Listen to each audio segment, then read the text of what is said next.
For those that don't know, the Only Dade Studios are underneath a warehouse, so if you do hear noises, and by noises I mean Cuban people pretending to work, which is really what happens down here. Hiding in the bathroom. That's what it is, dude. But dude, Kev, always happy to see you, my boy. Yeah, likewise, my brother. Thank you for coming to the Only Dade podcast. Be out here. You got shows here coming up May 16th to the 17th. Yeah. And yeah, dude, like what's going through your head coming back to Florida? People love you out here. Yeah, I fucking love Miami. Miami's a shit, man. I love coming out here. We have a partnership with some people out here that's a possibility, so I'm probably be out here a lot more. But I love Miami. Like that? Yeah, okay. Miami's fire, man. I love it out here. Honestly, this is one of the places I probably would move if it wasn't for my kids. I'd probably be either here or Texas. If it wasn't for your kids. If it wasn't for my kids. Because they're in New York. Their schools are in New York. I'm not fucking moving them anywhere. That's fair. You know what I mean? They got their friends. They lived in the same neighborhood since they were fucking babies. So you keep them there till like senior year and then y'all. Yeah, I mean, look, when they're 18, they can do whatever the fuck they want, you know, and I can do whatever the fuck I want. That's right. And then move to Miami is one of those things. And either Miami or Texas, or honestly, I mean, by that point in my life, who knows where? Like Austin, Texas, you think? Houston, Katy. Damn, you didn't want to do nothing. Houston, I feel like there's nothing to do with it. Bro, but the culture out there is just fire, because it's like, I'm a very low-key person. Yeah. Miami is like half and half. I love half the people out here, and I fucking despise the other half. Right, that's You know what I mean? Party so people it's like, too much. Yeah, I'm not a party person. Yeah. Like yesterday, he's like, yo, let's go to Tootsie's. I'm like, I'm like, they got bro lights there too. Last time I was in Tootsie's, I spent fucking $1,000 just on massages. I'm just sitting there like a jackass. Yeah, it's like, you got the wrong one. It's like the strippers are the ones. Yeah, I'm with the bitch with the lotion. I'm like, mommy, por favor. Please, my back hurts. And don't stop. I just handing her $100 bills like this, like an asshole. Dude, that's funny to go to a strip club to get massages. It's kind of insane. Yes, It's like going to you're going to the gym, but just to use the spa. Yeah. My boy's like, yo, I'm gonna take her to the back, and I'm like, go do your thing, brother. I'll be here getting a fucking massage. Yeah, dude, I'm gonna take her home. But for my wife, she needs a massage. That's how it is, bro. Dude, I went to a strip club. I took these two dudes from New York to the strip club here recently. These are two other comedians from New York. Drew Dunn, shout out to. I don't know. You know what? Let's delete his name. I took two New York comedians to a strip club here recently. These dudes had no idea. Which strip club? Booby we went to Gold Rush, which is another strip club that was open like on a Monday because they were in town. And these dudes had no idea how to act. My boy from New York, who's never been to a strip club before, the first thing he says to a stripper that sat on his lap was, "Have you watched Nora?" Nora, the fucking stripper movie that won an Oscar. He just started going out. It was the funniest thing. Did he fall in love? Of course. 7 times, bro. Yeah. He got their numbers, you know, like it's just looking. And they're great. They'll fucking make you believe that they're gonna save them. They love you, yeah. Yeah. Because they want to feel like that, like yes, like you want to feel like a hero, yes. Even though like you still live with your mom. You know what I'm saying? Like that's the vibe when you go to a strip. Yeah, no, I mean they're all looking somewhat to be saved, of course, monetarily, of course. But as J. Cole says, you don't want to be saved. Yeah, that's it. That's it, brother. That's it. But Miami, New York. Now that I'm doing both things, I feel like there's a similarity to these cities. I feel like it's the place in the country in America that people travel to back and forth. The people are so fucking different, though. And they are, though. It's such a different thing, but I see a ton of people that do the New York and Miami thing.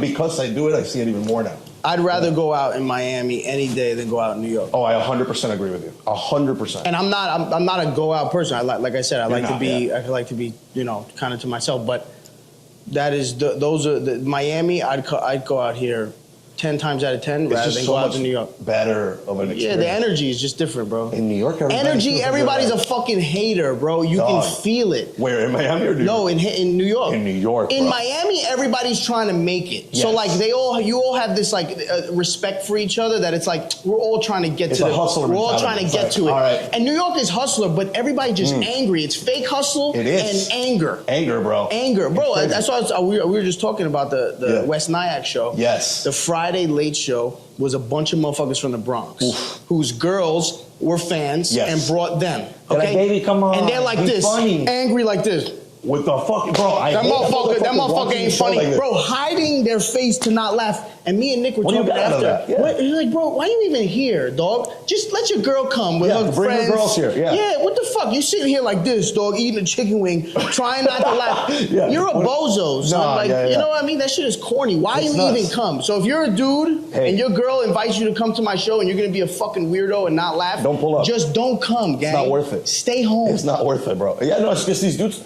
And then the whole thing with the arms crossed and shit. Who's that for, my boy? Like, who is like? It's like you're a security guard to your own joy, right? And like, you have to. The thing is, you have to be so overly confident, more confident than all these men, because they all come in like with their chains on, and they're like, I've been to jail 9 times. Yeah, you know what I'm saying? I own a landscaping business. Like, fucking eat my dick, bro. And you just paid money to see me talk, and they just they stare at you. That's with why this. they pissed. That's why they pissed, because you're making their girl laugh, and they're just saying they're doing nothing. Yeah, but that shit is weird. And it's not just the men. There's a lot of women too who don't like me, whose man makes them come. Really? And they be laughing, and these bitches be like, stop pushing. And I'm like, yo, let the man fucking laugh. You know what I mean? You're a bitch. Fucking cut it out. Yeah, I feel like if that's the couple that you are, both of you break up. If you're forcing your partner to come do some shit that they're not even fucking with, no, it's not worth it. It's just not worth it. It's not worth it. Nah, bro. But West Nyack is an interesting club, because it's like, we were just talking about this, it's inside of an actual mall. Yeah, it's a mall. And like the Miami Improv technically is also inside of a mall. Yeah, it's all like strip mall. It's outside, so it's different. But to be inside, to go inside of a comedy club and you're next to a Target, a super Target, there's a different energy. Yeah, there's a few of them. Orlando's like that too. Orlando's like that. That's true. Orlando's inside of the Funny Bone. But it's inside outside. Of the mall. It gives you that essence that is not necessarily inside, but to be inside, closed doors with grow lighting. Yes, exactly. Growing weed inside. Yeah, but honestly, bro, like the improvs are. I love the improvs. Yeah, improvs are. That's a club. Those are always clubs that I know. That's something we can say. They're sponsoring this, so this. Are they? Not right now. No, the improvs. Hey, that's why you know. That's what we're here. The improvs are always dope. Nationwide, just most of the time. 95% of the time. If you go to an improv, it's going to be a fire experience. Because then you go to some clubs, you're like, oh. Nah, I know. There's some clubs out like Magoobies. Fuck that guy, dog. Fuck that guy. Baltimore, Magoobies. We got beef, bro. You're a dickhead, what dog. What happened? Bro, he's Tell a us, dick. So I go there, it's me, Lee, and Nick. You've met I have. So Lee is an amazing guy. Yes. He's a black guy, black man, in his 50s. Killing it, by the way. Killing it in his 50s. Yes, he's the man. He has a fucking full-time job, 6-figure salary. He still travels with me across the country. Yes, he's incredible. Shout out to Nick as well. Super creative. Nicky is my boy. He's my podcast host. He's my opener. He's my best friend. That's my guy. So he's the GOAT. He's one of the funniest motherfuckers I've ever met. Check him out.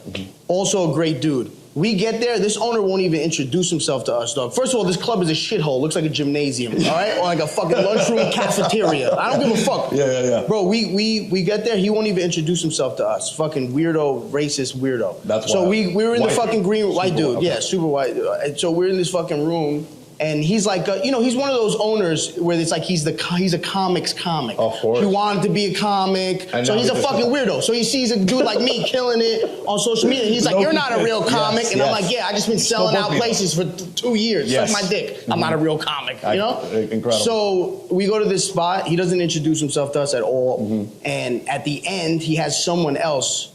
Bro, he walks by the green room twice, doesn't say a fucking word to us. No. I'm like, this motherfucker, the whole weekend. Then finally at the end, he has the waiter hand me my check. Stop. Okay? So in this check, there's no breakdown.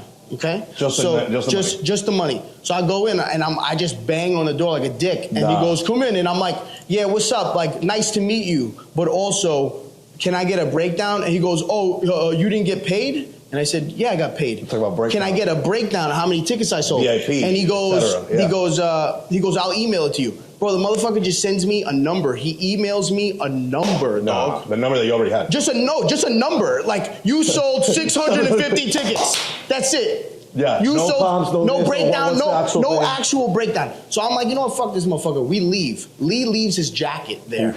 We're 20 minutes out. This is where? Magoobies? Magoobies in Baltimore. Baltimore. We call the place, nobody's answering. Now we drive back to the club, okay? When we get back to the club, the outside of the club, the office area is a glass screen, and you can see inside, you can see him working in the office. You can actually see him. You can see him, he can see you. Yeah. So we walk up to the window and we knock nicely. Bro, he's pretending he can't see us, dog. And we're knocking.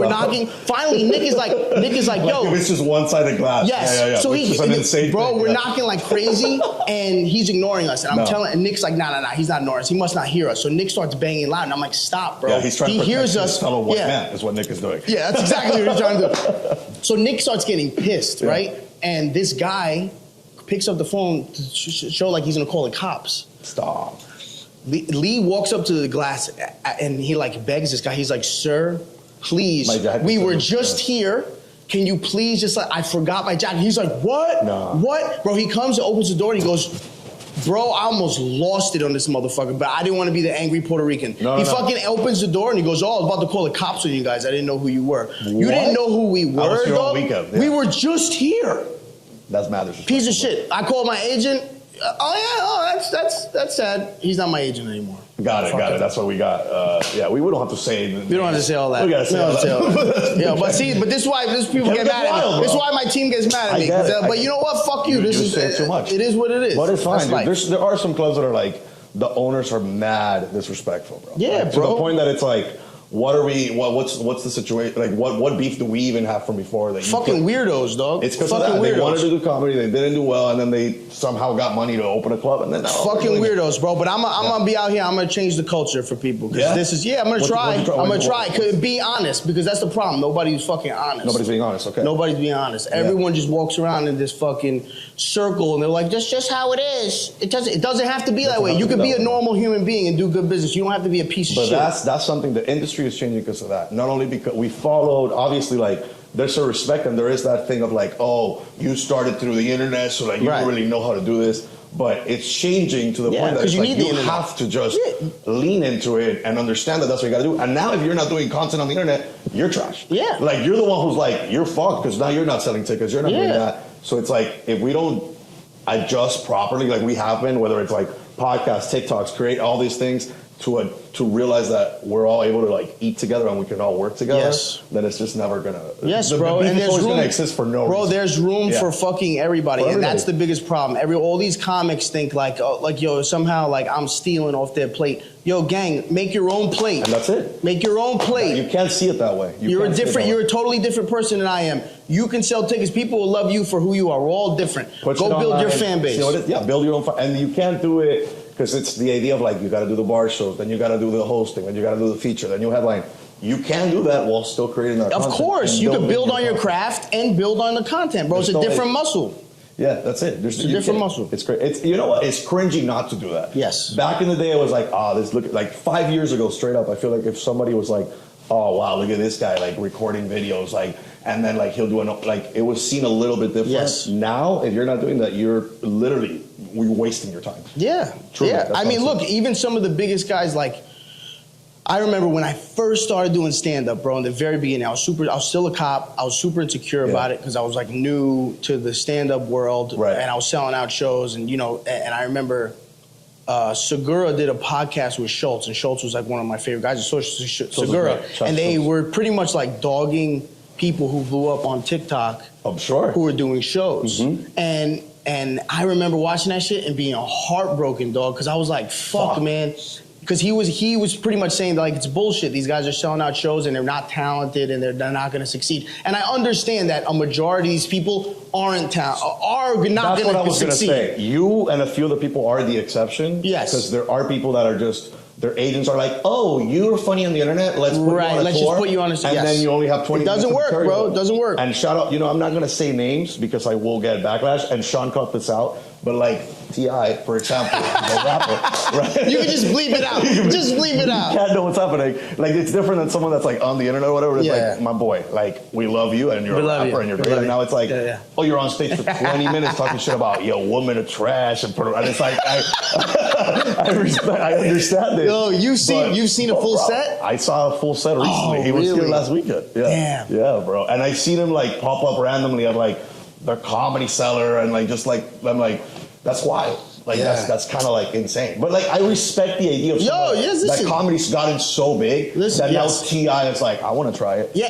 but here's the thing. Here's the thing. You know and I know how difficult this shit is. Yeah, no, it's not easy. And it never gets easier. Mm-mm. It gets if you do it every day, like you start to feel a little bit like fuck it, like but the problem is I do it every weekend, and even when I do it every weekend, every fucking Thursday or Friday, whatever the first show hits, me, Nick, and Lee are just pacing like psychopaths in the fucking green room, like we've never done it before. Yeah. Well, that's the idea. It's like you have to love that's it. That's why it's great. Yes. It's like you get that energy, you get that rush. People and you got to get it out. Yeah, like people ask me, like, you get nervous, and it's not even nervous. Is not the word, and I'm sure. No, it's not. Yeah, it's not necessarily. It's just like adrenaline. It's that adrenaline. You're like, damn, I'm about to like go out in front of all these people. My mind, tell jokes in front of like motherfuckers that are just. And you got to make them laugh, dog. Even if they're like this. Yo, you got to make them. Yes. You got to. Bro, sometimes I just be going on stage. The first thing I said, I'm like, uncross your arms, bro. Like I'll just like say shit, like just like cause nowadays. Stop being a bitch. First of all, first uncross your arms. I don't do any of that shit. Smile. You gotta do that. I don't do any. I don't talk. Like no crowd work is what you're saying. No, you've seen my set. It's a story. It's a story. It's a story from beginning to end. Yes. It's chronological and it's a story. It's a one-man show. So go see KEV, by the way. Yes. Thank you, brother. But when I go up there and I do it, so I don't like talking to the crowd. But the problem is they like talking to you sometimes. Sometimes, especially these bitches be in the back, like, I'm like, shut the fuck up, yo, like, shut the fuck, and it'd be so random, bro. They'd be like, how random? How old are your kids? Right, they're just asking questions within the story. How old are your kids, bitch? Sit down. Sit the fuck down. Is that what other things you got and said like in these shows? I know you've gotten some wild. People have come on stage, tried to take the mic from me. The word? Yeah, bro. People are fucking insane. That's great. Bro. No, for what? But it wasn't some angry shit. It was just she was hammered. Yeah. It's the drunk in San Diego. I had some bitch stand up and she was like, "Fuck you." You're like, bro. I was on stage for a minute and a half, and she was like, "Fuck you. You ain't funny, motherfucker." What the fuck? And just dipped out. And like everyone was like, "Huh?" Was that your ex? Like, it was like some weird. It was like some weird shit. And I was like, all right.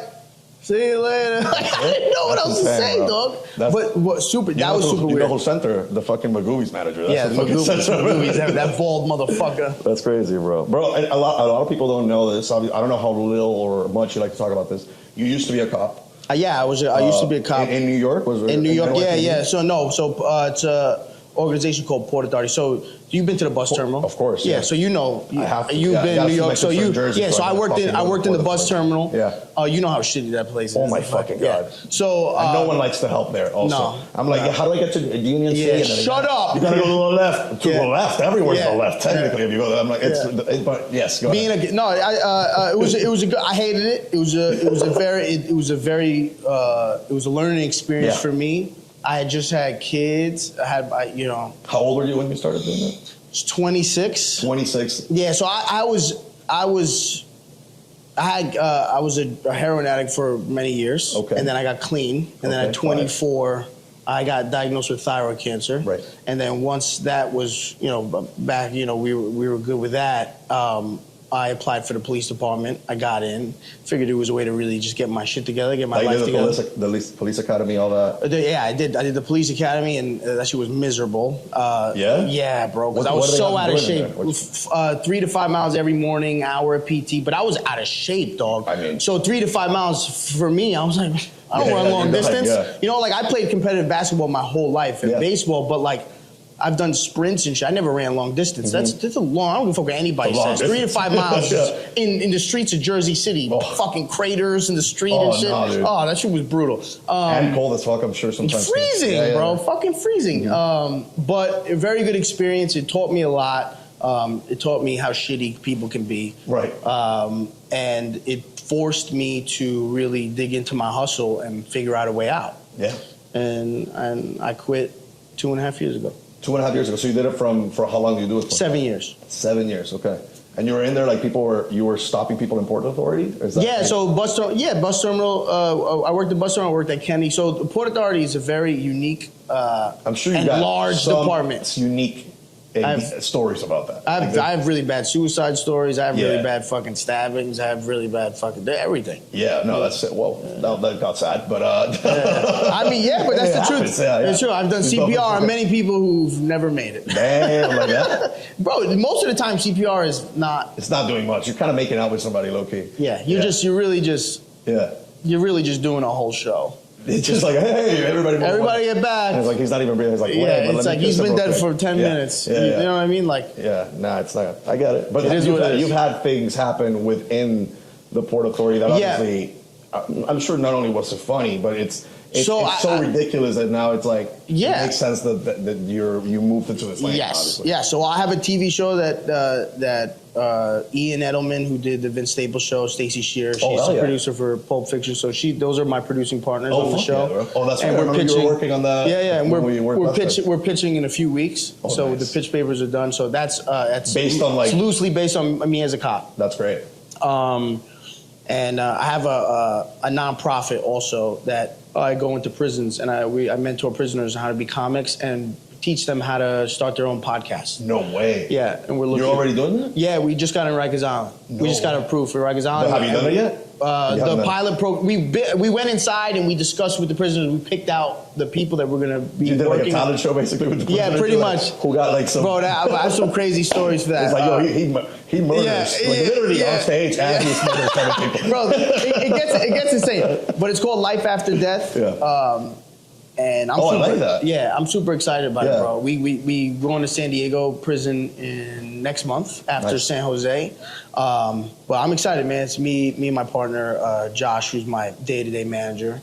And you guys are recording it like a documentary type thing? That's the biggest problem. We had to get approved to record. Right. So we went into Rikers and we went in there, but we weren't able to get content. The problem is I can't get money and donations from people if they're not seeing it. Visually they don't know what the fuck I'm doing. Yeah. You know what I'm saying? I have to show. That's the way it works. The world works. Yeah, I have to show and prove. So we finally got approved for content through the commissioner, and yeah, we're fucking in there, man. That's fire, fucking excited, bro. Yo, I know that shit's. Yeah, man. And if you ever want to come in and fucking, I would love to. Yeah, I got asked recently. Sure. This is a very interesting thing that happened to me, and I haven't said yes or no yet.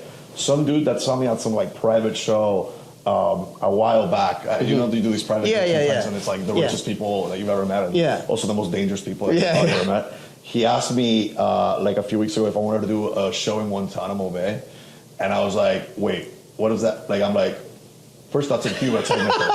And then I'm like, what does that even mean? And it's like, I don't, like, I just, there were so many questions. You should get more info on that, bro. I am, but I don't know how to feel about it. Because it's like, it's going to be a rough crowd.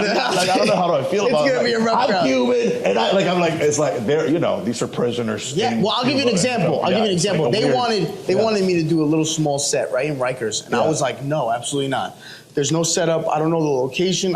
You cannot just do a show like that. No. You know that. No, of course not. So I come in and we go through all these metal detectors and I get into this room and it's like 100 prisoners and they're sitting there. Yeah. And it's like crickets, dog. You walk in, they're like, because they're looking at you, look at this motherfucker. You're talking about those Bronx guys out of West Nine.